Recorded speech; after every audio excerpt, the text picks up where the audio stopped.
Good evening. Welcome to Thai PBS English News Service. Tonight you're with me, Rungtip Chonapalai. The Bureau of the Royal Household 56th announcement from Sirat Hospital stated, quoting royal physicians, that earlier on July 13th, His Majesty the King experienced intermittent twitching of his right hand, while an X-ray found mini subdural bleeding in the left frontal area of His Majesty's brain. During the recent check-up on July 22nd, there is no longer subdural bleeding in the left frontal area of His Majesty's brain. His Majesty can now take normal meals and sleep normally. In the wake of the car bomb in Sungai Kodok district of Narathiwat province last Friday, security authorities have demarcated safety zones where no vehicles are allowed to enter to help prevent any further such attacks. Authorities have set up checkpoints on main roads in Narathiwat province after a group of insurgents set off a car bomb last Friday, injuring 8 people.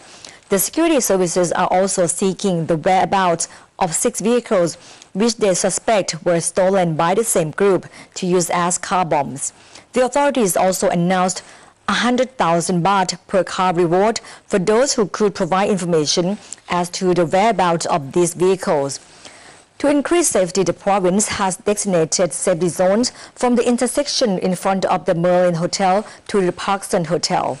Meanwhile, local police revealed that they have received clues about the bombing culprits' whereabouts, but are still in the process of collecting more substantial evidence and are seeking cooperation from businesses whose CCTV system might have recorded the incident. The criminal court has postponed Jathuporn Prompan's bail revocation hearing until August 9th. At the hearing, the court will call in 24 more red shirt leaders to give evidence. Red shirt core leader and former party list MP Jathuporn Prompan appeared before the criminal court earlier today to testify against the Constitution Court's bail revocation request. The criminal court was full with red shirt supporters, adding to Monday traffic woes on Rashida Road. Shawanat Traimat, secretary of the Constitution Court, was sent by his office to ask the criminal court to revoke Jathuporn Prompan's bail on terrorism charges occurring out of the red shirt uprising in 2010. The Constitution Court alleged that Jathuporn attempted to intimidate the judges during a political rally after he made a speech following the Constitution Court's ruling on May the 18th to disqualify him as a per-Thai MP. The request for revocation of bail by Constitution Court came after Jathuporn criticized its decision to hear the 5 petitions against the legality of the Charter Amendment Bill. Jathuporn, who denies claims that he had either threatened or pressured the court, suggested that the court has no right to request revocation of his bail. What the Constitution Court should do, according to Jathuporn, is sue him for libel instead. On August 9th, the criminal court will call Jathuporn and 24 more red shirt leaders, all of whom are accused of terror acts, for interrogation and will likely decide then if Jathuporn must return to jail. Jathuporn made a vow that if he returns to prison due to what he sees as unjust reasons, he will go on a hunger strike the moment he sets foot behind bars. At their meeting today, the President of Myanmar, Thein Sein, and Thai Prime Minister Yingluck Shinawatra agreed to support the Thai-led Tawai Special Economic Zone in southern Myanmar. Here's more from Kun Hugh Adams. The two leaders held bilateral talks on trade, labour and investment and signed 3 memoranda of understanding. They agreed to connect the strategically located Dawei, a $5 billion project led by Italian Thai Development plc, with industrial areas along Thailand's eastern seaboard, including the Lem Chabang port. The Thai Prime Minister said after the meeting today that both governments have agreed to connect the Dawei deep-sea port project to Lem Chabang deep-sea port in Thailand, for the mutual benefit of the 2 countries and therefore the region. The project, which aims to improve sea connectivity in Southeast Asia, has been struggling to attract private investors, especially after the leading local partner, Max Myanmar Group, pulled out earlier this month. The Thai PM said the 2 countries will meet again next month for another round of discussions.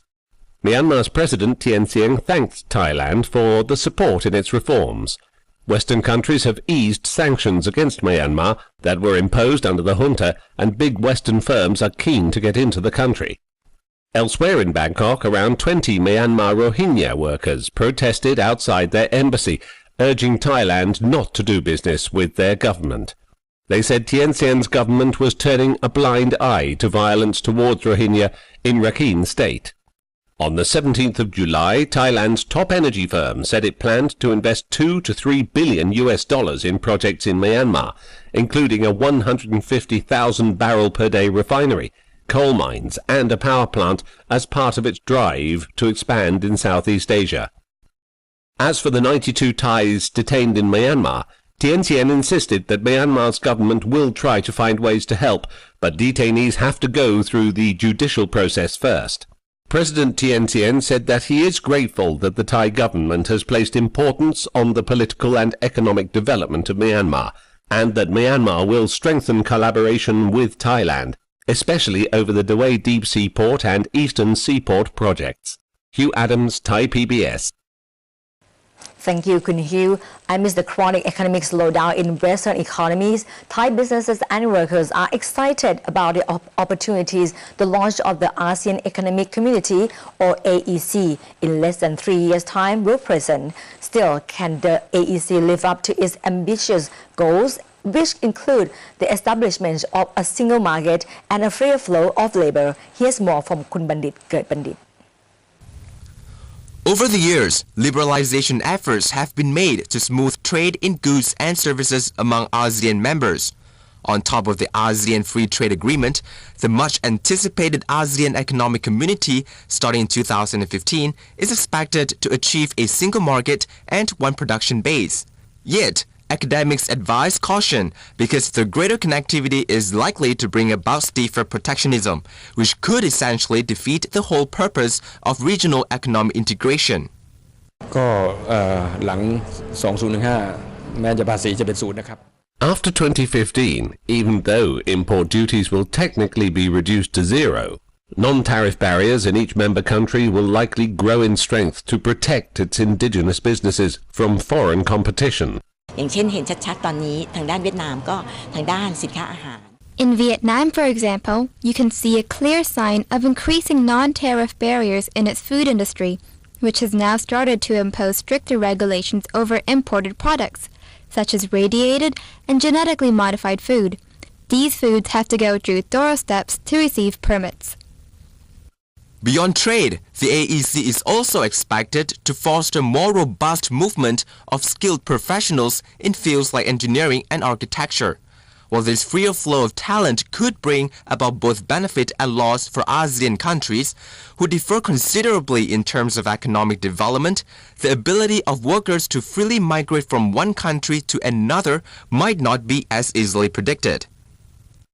คือเรามองว่า AEC เนี่ยเป็นการเปิดในเรื่องของการค้านะครับ We see that the launching of the AEC is about opening up opportunities for trade.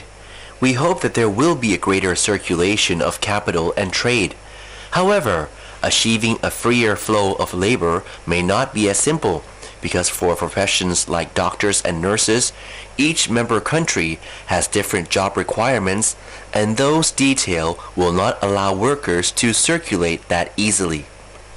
While Thai businesses and workers are excited about the advent of the AEC and hence are preparing for its arrival, academic and business experts suggest that government leaders of ASEAN countries need to increase cooperation and ensure that they are keeping up with the ambitious goals set forth by the AEC so that their citizenry can take full advantage of the greater connectivity. Bandit Gertbandit, Thai PBS. Thank you, Kun Bandit. The spread of hand, foot and mouth disease show no signs of slowing, so schools from around the country are tightening their cleaning policies and are reaching beyond school gates to educate parents about that virus. In Mahasarkham province, the demonstration school of Ratchapat University has taken education to the next level by not allowing school children to share eating utensils. In addition, they have sent educational booklets to parents of kindergarten and elementary school students. These booklets teach them about the symptoms of hand, foot and mouth disease like high fever, rash, fatigue and lack of appetite. The Ministry of Public Health in Mahasarakam reports that since January this year, a total of 106 people have been infected. The majority of patients are children under 4, but children between 5 and 9 years old are being infected almost as much. Several schools within Ubon Ratchathani province have reopened their kindergarten after closing on July 16th as a safety measure. Janitors have received new cleaning products, toys, classrooms, tools, and eating utensils have been replaced after the virus infected more than 300 people in the province. In Tak province, 2 children were found with hand, foot, and mouth disease. Authorities urge all schools to be more careful to clean their rooms more vigorously. Now that the school has opened, doctors from Jalankorn Hospital will be visiting students at Jalankorn University Demonstration Elementary School for check-ups. They will also be closely monitoring the students' health. She didn't win the gold medal, but she was Thailand's first Taekwondo bronze medalist, and Jathuporn, fondly known as View by Thai people, paved the way for generations of the Thai Taekwondo athletes to come.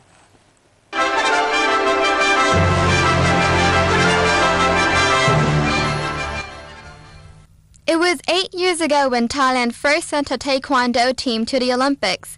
Athlete Jathuporn became the first Thai athlete to win a bronze medal outside of the weightlifting or boxing categories. At the 2004 Summer Olympics, the spirited woman defeated every opponent, from Canada's Yvette Gonda to Spain's Brigitte Yeag, until she lost to Cuba's Yanez Juliet Labrador Diaz. Even then, the fight was evenly matched, and Jathuporn had nothing to be ashamed of. Diaz went on to become the Taekwondo Olympic gold medalist that year. Upon arriving home, Jathuporn became the source of inspiration for many children who suddenly wanted to learn Taekwondo. Overnight, her success single-handedly propelled Taekwondo into a well-recognized and respected sport in Thailand. While her days as a Taekwondo athlete may be over, she is now a dedicated mother. But in the hearts and minds of Thai people, she will always be the girl who kicked and punched her way into winning the bronze medal at the 2004 Summer Olympics. As heavy to very heavy rainfall is likely over some areas of the northeast, the north and the east of Thailand this week, the Meteorological Department is warning of possible flood conditions in those areas during a week. The Meteorological Department has forecast abundant rain and heavy to very heavy falls in isolated places over provinces of the northeast, north and the east. Residents living in the following risky areas should be aware of the possibility of flooding all over the week. Loi, Nong Khai, Bungan, Nong Bolampu, Udon Thani, Sakonnakhon and Nakhon Phanom in the northeast should prepare for flooding between July 24th and 26th. Jathuporn, Trat, Ranong and Phang in the east between July 25th and 27th, and every province in the upper north between July 24th and July 27th. In a few days, the southwest monsoon over the Andaman Sea and the Gulf of Thailand will strengthen. All ships should proceed with caution and small boats stay ashore during this period. And that wraps up tonight's edition of Thai PBS English News Service. Thank you for watching. I'm Rungtip Chonapalai. สวัสดีค่ะ